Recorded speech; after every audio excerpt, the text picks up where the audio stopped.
Hello, hello! Welcome to episode 72 of the Lorethrough. We are continuing on with the ruin-strewn precipice in our attempt to gain access to the Altus Plateau. So let's get to it. I'm excited. I've described the the content of Elden Ring much like a pyramid that's very wide at the base, and as you get up and farther in the content, it tapers to the point of the pyramid, right? And so I feel like we finally finished the first third, or the base of the pyramid, the widest portion, right? We had Limgrave and Storm Hill and the Weeping Peninsula and the Siofra Riverwell, and then we had Liurnia and the Ansel Riverwell, and then we had Caelid, and then after Caelid we had the Ancestral Woods and Necron and the Aqueduct facing cliffs. And now we're finally getting to this middle portion, the middle third of the pyramid, which is still broad, but not quite as broad. So, come here. This is why I picked a weapon with an overhead attack. For you, mongrels. This is why you want an overhead halberd if you can get one. I feel like every kit should have an overhead halberd as well as a poke halberd. Of course, not every stat allocated build will allow for one, but you should have one. It's a very good option. Fairly lightweight, not too stat heavy. You may not get this overhead halberd because it takes a whopping 26 strength, but, you know, get some form of overhead halberd. Mostly because, maybe not mostly, I think it'd be neat to develop the skill because there is a combo you can do with the second and third hit where if you turn at the right time, you can combo it. So if you hit and then turn about 45 degrees to the left for that third hit, you can get the two hits to occur closer together for the second and third in the light attack chain. And that's neat. That's neat that you can combo people with that. It's kind of like the Knight's Greatsword, how if you angle the final or the second every other attack or whatever, you can chain hits together.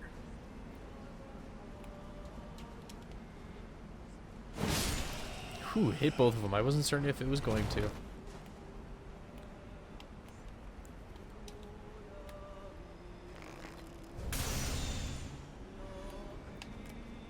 Moving targets in the air. What a great way to test.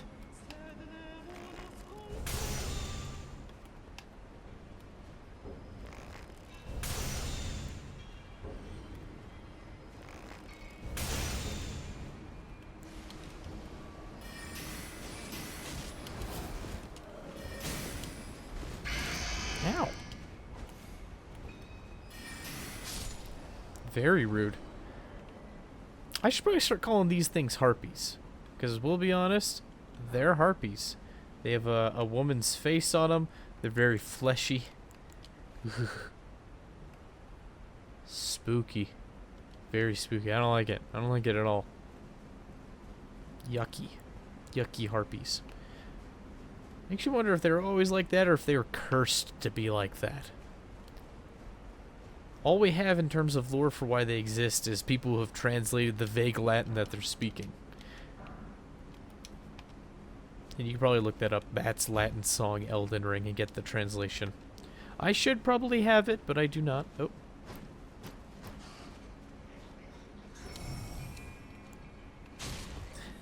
Goomba stomped him. There we go. I wanted him dead. I don't know why I wanted him dead. I just wanted him dead. He needed to go. He was not long for this world. Oh. I remembered, because I always remember these things way after the fact if I get too excited showing them off. Noxhammer has a description. Mace shaped like a suspended metal droplet wielded by monks of the Eternal City. Forged from liquid metal from a silver tier, it is thoroughly tempered until hardened. So yeah, monks. I don't think we've met a monk of the Eternal City yet, save the boss fight in Celia. Kind of funny how those octopi, these land octopuses, how they freeze in a single hit. Oh, I love you, Halberd. I feel like I'm slightly over-leveled for this area. It's okay, I don't plan to level up for a long while. I also don't plan to upgrade my levels and my weapons any higher for a long while. In fact, I'm pretty sure I won't get to any of that until after Altus Plateau, Mount Gelmir, and the Lanedale Inner Wall and City. So, we have another one of them ladies giving their old sing-song. In fact, I kind of want to take care of them now while I'm thinking about it.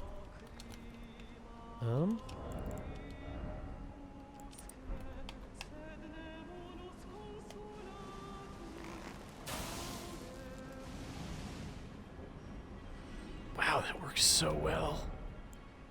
Kind of scary how well that worked.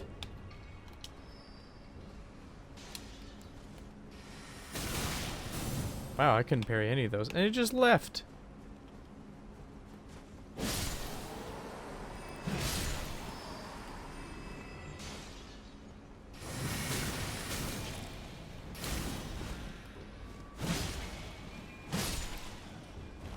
This one's wearing a crown, though. Their head tilts back so unnaturally. Let's see if we can fix that. Oh, no, it's not like Dark Souls 1 where you can really ragdoll them a whole lot. But yeah, this one's wearing a hat. Kind of weird. And I think the other one might have been wearing a hat as well. No, it is wearing a crown, though. Spooky. How it has a gemstone. There's no way you'd be able to fashion somebody like that, something like that with these bat wings. And their little thumbs at the end of their finger hand things. There's no way you could do that with just a thumb. There's no way. It ain't happening. Didn't happen. Either somebody else made it, or they were transformed. It's just a smidge too ornate. Alright, up here is one of the weapons I rather enjoy. Doesn't make it fantastic. Doesn't even make it good, but I like it. So we're going to go take a look. More of these impressive ruins. Honestly. And these ruins seem to, well, from what I can put together, they seem to predate the Erdtree Empire by a bit. They honestly look like more similar construction to the Divine Towers. Maybe a different era of those who construct the Divine Towers. As well as those arches that we saw in the dunes of Caelid, and the arches that we saw on the edge of Limgrave in the Weeping Peninsula. As if there was some ancient highway. Maybe they were parts of the Eternal Empire of Necron before they were shoved underground. But then again, especially this pillar looks like a Divine Tower to me. And I think the Divine Tower and its culture, wherever it comes from, seems a tad bit older than even the Eternal Empire. But I'm kind of just speculating. All right, I was gonna show off Lance.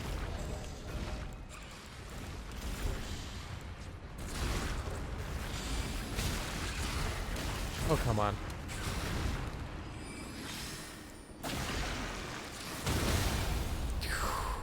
$3,200 damage before even the poise break. Oh, that was effective. Lance to the rescue, my goodness. It's a nice option to have. And the Serpent God's Curved Sword. Take a look at that.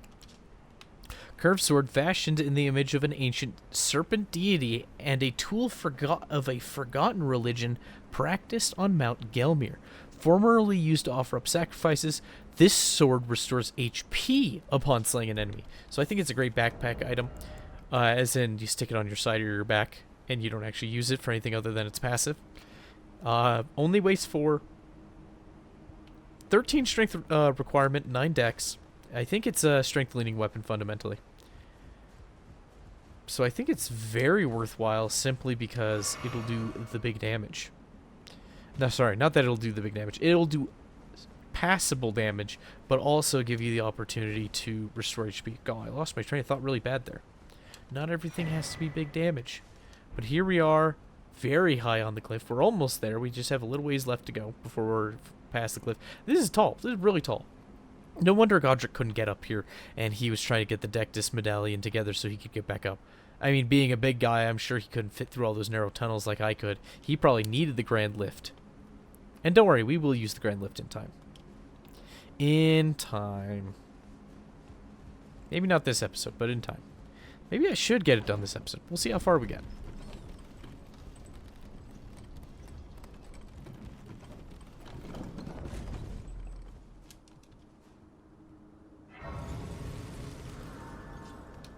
We can take a rest here at this grace. And this is neat. I really like this, because we're finally at the edge of the ruin-strewn precipice. I get up here, move around the corner, and 3 summon signs appear, right? We have the option to summon one-armed Millicent with her Shamshir. Big Bogart is impressed enough with us to help us clear our way to the Altus Plateau. It seems like a group effort. All of us want to get on the Altus Plateau, and to be fair, not everyone can get the Dectus Medallion. There's only one in 2 parts. And then there is Great Horn Tragoth, who helped us with the Radon fight. He's willing to help us. He just seems like... And there's nothing really... We might need to read his armor descriptions much later in the game to get a clue as to his character, but he seems happy and willing to help. And in fact, he gave us the casual greeting when we summoned him for the Radon fight. Hey! This one. My preferred one because it's short and easy to cancel out of in case when you're saying hi to people online, they turn violent immediately. So, we don't need to summon the Great Horn Tragoth, though if you've never summoned him before, you can summon him here to get the gesture. I wish we had a dried finger equivalent like in Dark Souls 3 where you could create another friendly slot so we could have everyone to the party. But I think we're going to bring Millicent, and we're going to bring Big Bogart. Braggart, Blackguard, Bogart. Big Boy Britches Bogart. Okay, that's enough. That's enough from me. Good enough. Okay.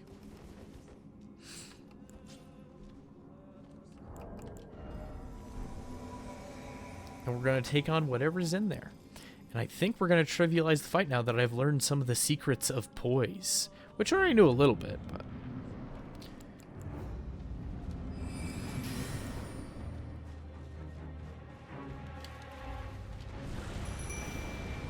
Oh god, why are they over there? Oh no! That's so funny! I hate it.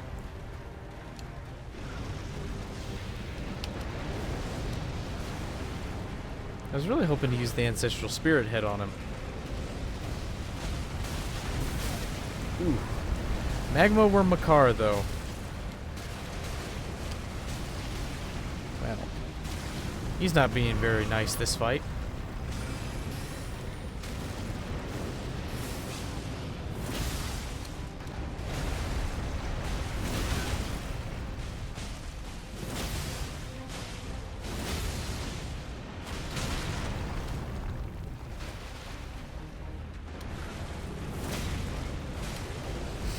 I wonder how much poise this big boy has.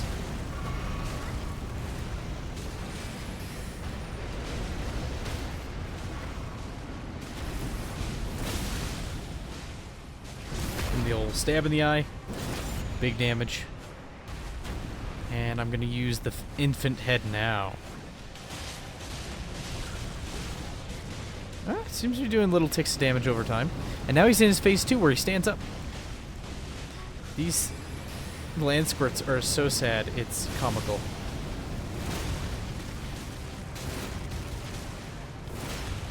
Good thing to note about the impaling thrust. It's not too hard to knock somebody out of it, at least for a boss.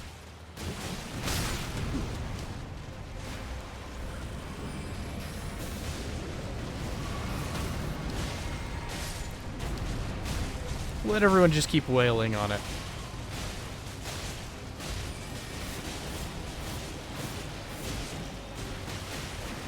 Ooh.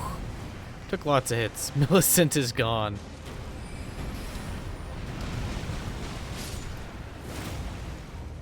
A land squirt made it.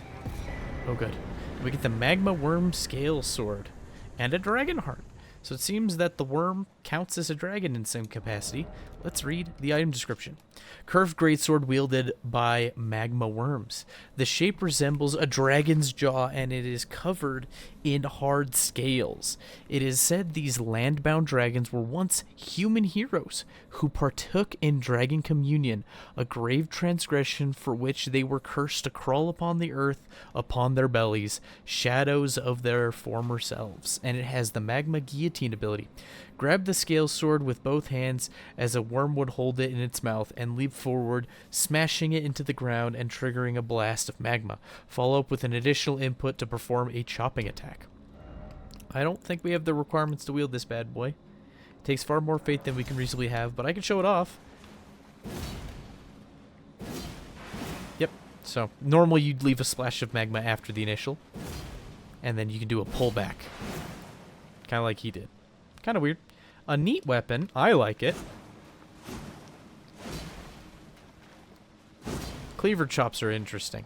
They come out fast and they hit hard, but the range is abysmal. So if you know your spacing, it'll probably work well enough for you.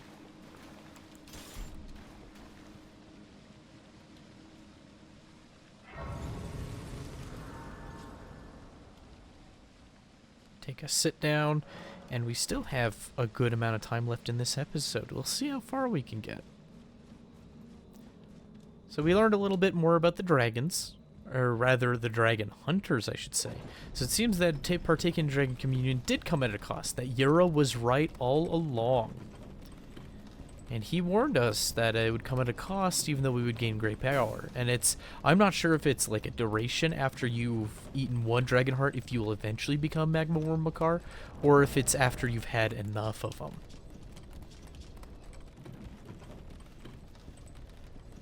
Yeah, so it just says for which they were cursed to crawl the earth upon their bellies, which is reminiscent of the story in Genesis in the Old Testament. I believe it's Genesis, the Old Testament, where the serpent is cursed to walk upon to crawl on his belly, and all the rest of his days, or what have you, for his transgressions. The serpent representing the devil, I believe.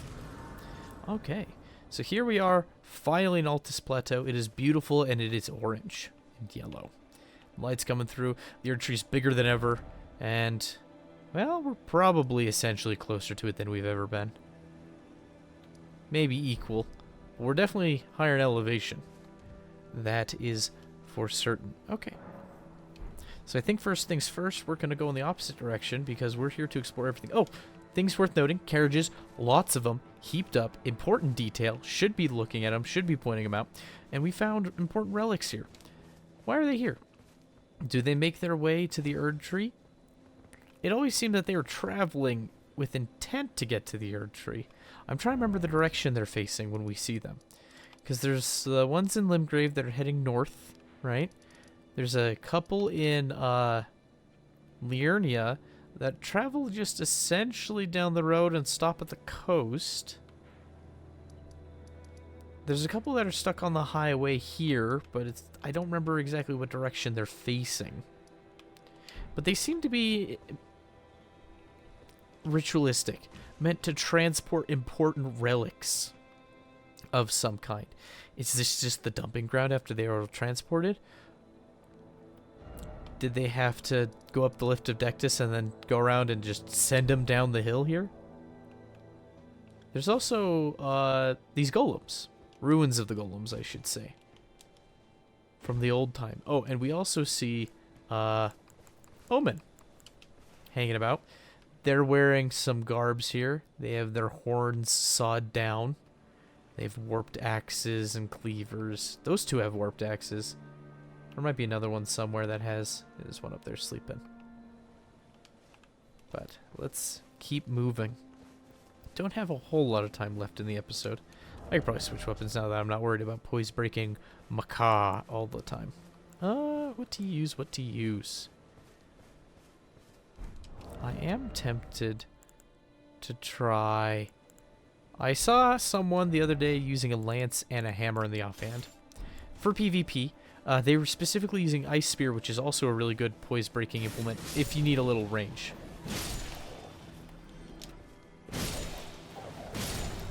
Ooh, I do like the sweep. And it's a little faster, I think, than the Great Lance. If it is, it's just a smidge. But it also hits hard, so why not? It also looks a little goofy. Silly brick hammer.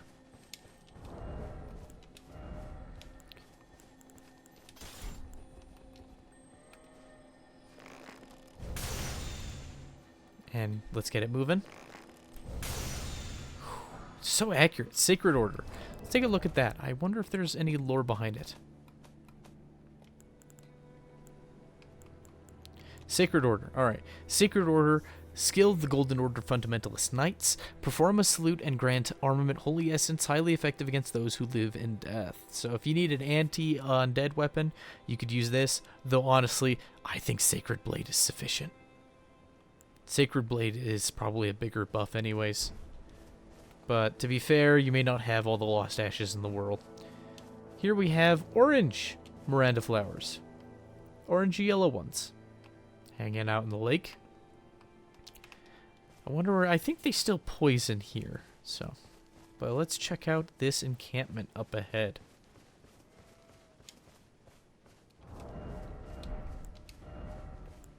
I will switch back though. I'm switching back because I know what's up ahead. You don't, but I know.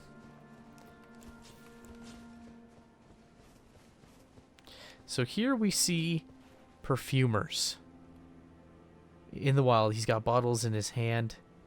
He has an Erd Steel dagger. And he spotted us, it looks like.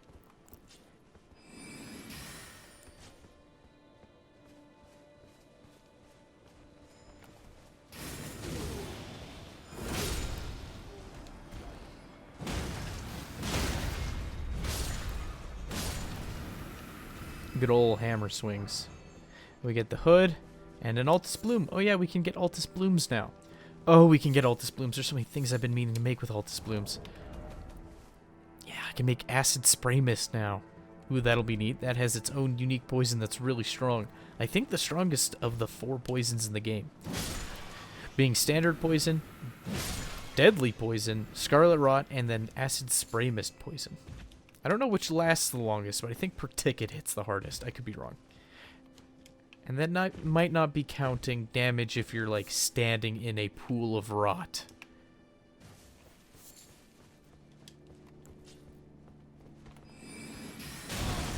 And here we have an Omen Killer as a regular enemy. And he runs out of HP before he runs out of poise. We get the Omen Killer set. So we have Omen Killer clothes to look at.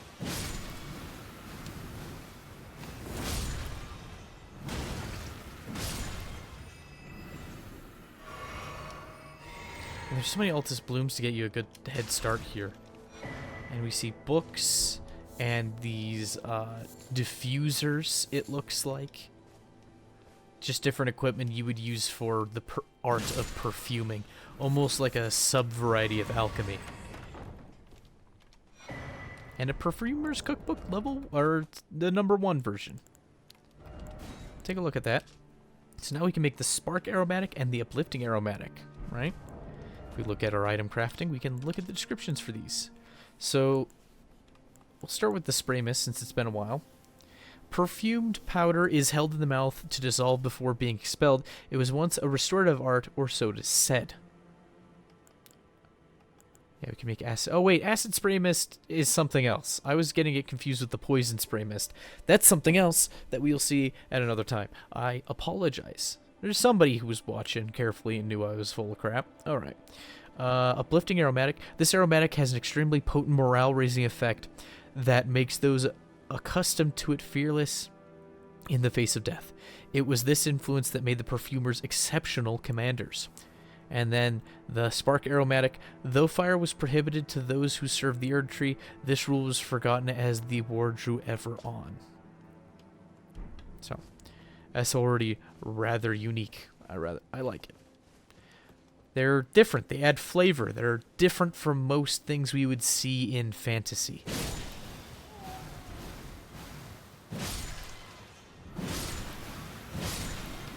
Killing all these flowers.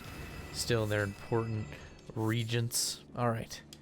think we have a moment to look at the items associated with these fellows. So the perfumer set. Hood of an Erdtree capital perfumer. In times past, the role of a perfumer was much respected, a blessed apothecary in the eyes of many. But after entering the battlefields of the Shattering, they performed no such role, trading their aromatics for poisons and explosives. The thick front apron embroidered with a description of the Erdtree is proof of mastery of the apothecarial arts, and its weight symbolizes the onus of both pride and responsibility.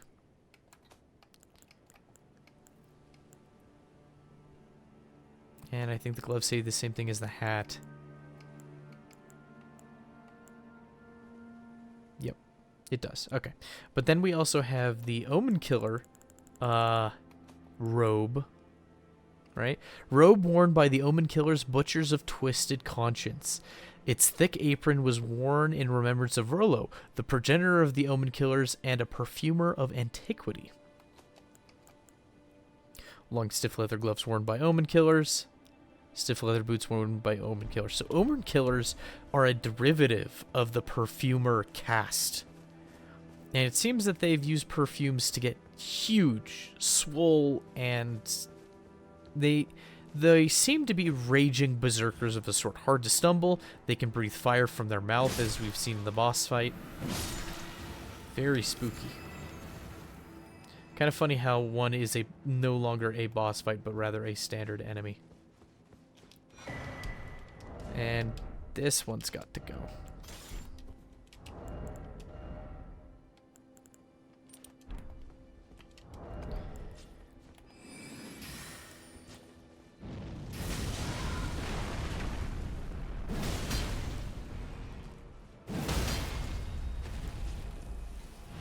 Good old crit. Oh, it's so nice having the damage to finally deal with these things, because they have so much health.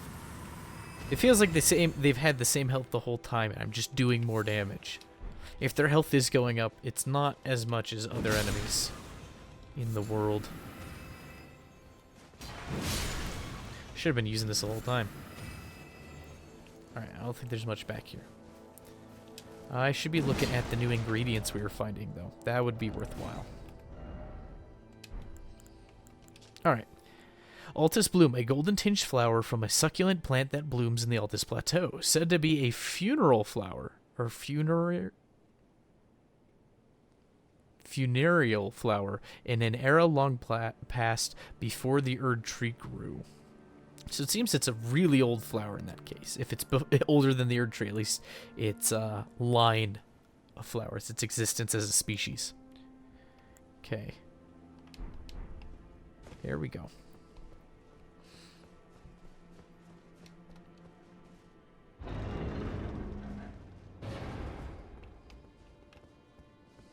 Let's see what's in here. Perfumer's Talisman. Take a look at that, and then I think we should take a look at the perfumer bottle before I forget. A talisman depicting a set of perfume bottles. Raises potency of perfume items. If you have the perfumer's bolts, which you can farm off of certain pages and their crossbows, this will also buff the damage of that specific crossbow bolt. So there are builds that use that to hit really hard.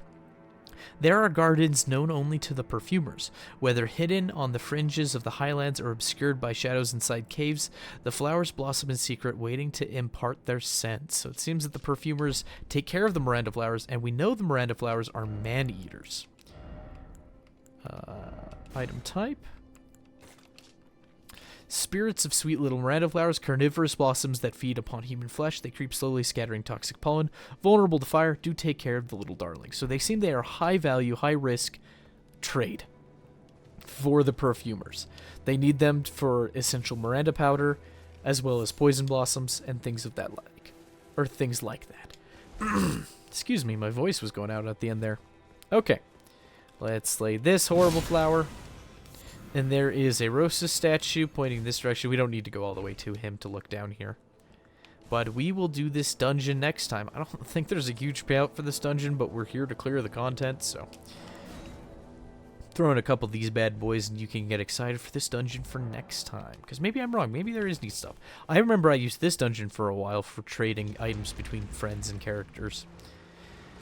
That is until I realized the best way to do that is to clear any old dungeon and then summon your friend as an invader to duel and then trade items that way, because then you're at 0 risk of being invaded again. As long as you don't use the Taunter's Tongue, of course. But I thank you for joining me today. It was a good, quick episode. I think so. We're not running too much longer than 30 minutes. And I'll see you next time for episode 73. Bye-bye now.